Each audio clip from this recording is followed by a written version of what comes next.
আপনারা কি চান না আপনাদের সন্তানগুলো আপনাদের কদর করুক? চান না?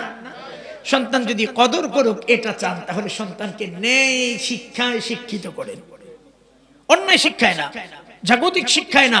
আপনি আপনার ছেলেকে ডাক্তার বানাবেন, বানান। যদি ডাক্তার বানান দিন শিখায়া, তাহলে আপনার ছেলে ডাক্তার হবে, কসাই হবে না। আওয়াজ করে বলেন ঠিক না? দুনিয়ার ডাক্তাররা কসাই,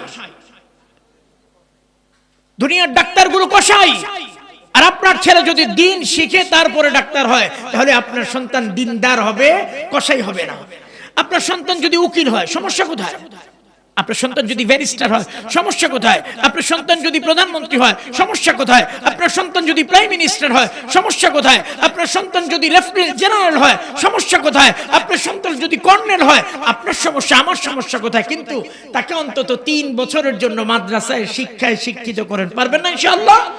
এই এক নিয়তে আব্দুস সাত্তার মদিনাতুন নুরানী মাদ্রাসা এই এলাকায় প্রতিষ্ঠিত হয়েছে, কোনো স্বার্থ না, শুধু আল্লাহর জন্য। এই মাহফিলটার মূল উদ্দেশ্য হলো এই মাদ্রাসাটাকে শুরু করেছি, একটা ফোঁটা ফুল আপনাদের কাছে আমানত। এই ফুলের যত্ন নেওয়ার জন্য আপ্রাণ চেষ্টা করবেন ইনশাআল্লাহ। আরো আওয়াজ করে বলেন, আরো জোরে বলেন। টাকা দিয়ে, পয়সা দিয়ে, মাল দিয়ে, শ্রম দিয়ে, বুদ্ধি দিয়ে, মেধা দিয়ে, সন্তান দিয়ে, নাতি নাতনি দিয়ে, পরামর্শ দিয়ে, পারবেন তো ইনশাআল্লাহ?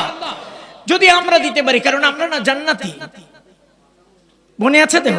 আমার মনে আছে, আমরা না জান্নাতি ইনশাআল্লাহ, বলে না? আমরা কোথায় থাকবো বলেন? শুধু চোখ বন্ধ হতে দেরি, জান্নাতে যেতে দেরি হবে না ইনশাআল্লাহ, বলেন না? আল্লাহর হাবিব সাল্লাল্লাহু আলাইহি ওয়াসাল্লামের হাদিস থেকে এটা পাওয়া যায়, মানুষগুলো যখন জান্নাতে যাবে তখন আল্লাহ তাআলাকে বলবে, জিজ্ঞেস করবে, খালি হাঁটবে, এই লাল গালিচা, এটা তো সবুজ গালিচা, লাল গালিচার উপরে হাঁটবে, ও হেঁটে হাঁটবে, ফেরেশতারা বলবে হাঁটেন কেন? এটাই তো আপনার জান্নাত, এই যে আপনার ঘর, এই যে হুর, এই যে গিলমান, এর সব আপনার। এই যে জান্নাত, এই যে নাজ নিয়ামত যা দেখতেছেন সব আপনার। এই লোকটার মুখ কালো, এটা কি? এত সুন্দর জান্নাত গুলো, তারপরে তার মুখ কালো কেন?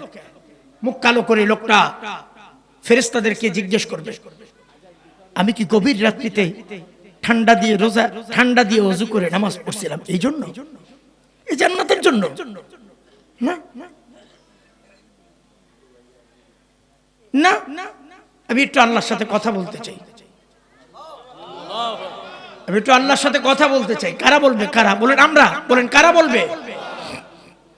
আল্লাহর সাথে কথা বলতে গিয়ে আল্লাহ বলবে আল্লাহ, আল্লাহ তাআলা বলবেন লাব্বাইক, সুবহানাল্লাহ বলবেন না? আল্লাহ, এই জান্নাত কে বানাইছে? আল্লাহ বলবেন আমি বানিয়েছি। জান্নাতের নাজ নিয়ামত কে বানিয়েছে? আল্লাহ বলবেন আমি বানিয়েছি। আল্লাহ হুরের গিলমান কে বানিয়েছে? আল্লাহ বলবেন আমি বানিয়েছি। আল্লাহ, এই নহর, মধুর নহর, শরাবের নহর, দুধের নহর কে বানিয়েছে? আল্লাহ বলবেন আমি বানিয়েছি। আল্লাহ, আমি কি গভীর রাত্রিতে ওযু করে নামাজ পড়েছিলাম ঠান্ডা দিয়ে এই জন্য যে আমি নহরের মালিক হব? না। আল্লাহ বলবে তুমি কি চাও? কি চাও তো? তখন আমি বলবো, আপনি বলবেন, তিনি বলবেন, সে বলবে, মা বলবে, মেয়ে বলবে, বাবা বলবে, ভাই বলবে, ইনশাআল্লাহ ইনশাআল্লাহ ইনশাআল্লাহ। हौरे गिलमन जिससे बारी नियामत है तू, सबसे बेहतर जन्नतों में दीदार तू। মজার এক কথা আছে, সুবহানাল্লাহ বলার জন্য তৈয়ার হন, রেডি হন কিন্তু সবাই। এটাই শেষ, আমার বয়ান শেষ, যেটুকুন করেছি শুকরিয়া। আল্লাহ যা দিয়েছেন সব কিছুর উপরে আমি খুশি আছি, তবে আল্লাহ এই জান্নাতের মধ্যে আমার সবচেয়ে আনন্দের একটা জিনিস হচ্ছে আমি রোজা রাখছি, আমি নামাজ পড়েছি, আমি হক পথে চলেছি, আমি অন্যায় পথে চলি নাই, মানুষেরটা খাই নাই, মানুষের উপরে জুলুম, অত্যাচার, নিপীড়ন, নির্যাতন কিচ্ছু করি নাই। আল্লাহ একটা জিনিসের জন্য সবচেয়ে বেহতর জান্নাতোं में दीदार तो